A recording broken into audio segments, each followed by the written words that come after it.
સામાજિક ન્યાય અને અધિકારીતા વિભાગ વિકસતી જાતિ કલ્યાણ ખાતું સાથે જિલ્લા સમાજ કલ્યાણ અધિકારી વિકસતી જાતિ છોટાઉદેપુર સાથે વરદાન education and charitable trust Sankheda દ્વારા તારીખ 31/8/2025ના રોજ વિચરતી વિમુક્ત દિન ઉજવણી ઉપક્રમે આયોજિત કેન્દ્ર સરકાર રાજ્ય સરકાર દ્વારા સામાજિક અને શૈક્ષણિક રીતે પછાત વર્ગો વિચરતી વિમુક્ત જાતિ અને આર્થિક રીતે નબળા વર્ગને મળતા સરકારશ્રીની વિવિધ યોજનાઓના લાભ અને વિસ્તૃત માર્ગદર્શન અને જાગૃતિ અર્થે સમાજ શિક્ષણ શિબિરનું આયોજન કરવામાં આવેલ, જેમાં સમાજ શિક્ષણ શિબિરમાં સમાજ કલ્યાણ અધિકારી શ્રી છોટાઉદેપુર વિકસતી જાતિ શ્રી આરસી પ્રજાપતિ દ્વારા માર્ગદર્શન આપવામાં આવેલ, તેમજ બક્ષી પંચ મોરચાના પ્રમુખ ભગુભાઈ પંચોલી ભાજપ છોટાઉદેપુર જિલ્લા તેમજ ભાજપ છોટાઉદેપુર જિલ્લા ઉપાધ્યક્ષ પી.કે. બારિયા તેમજ ભાજપ જિલ્લા છોટાઉદેપુર કોષાધ્યક્ષ ગોવિંદભાઈ રાણા બહાદુરપુર એનડીએનટી સભ્ય ભરતભાઈ સલાટ સાથે સંખેડા ઉપસરપંચ શ્રી સુનિલભાઈ રાણા સાથે નાગરિક બેંકના ડિરેક્ટર શ્રી રોમિકભાઈ રાણા સાથે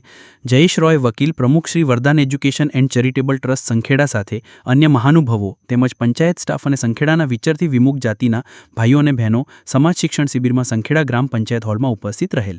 આશા ન્યૂઝ ગુજરાતી રિપોર્ટ મુન્નાભાઈ શેખ સંખેડા.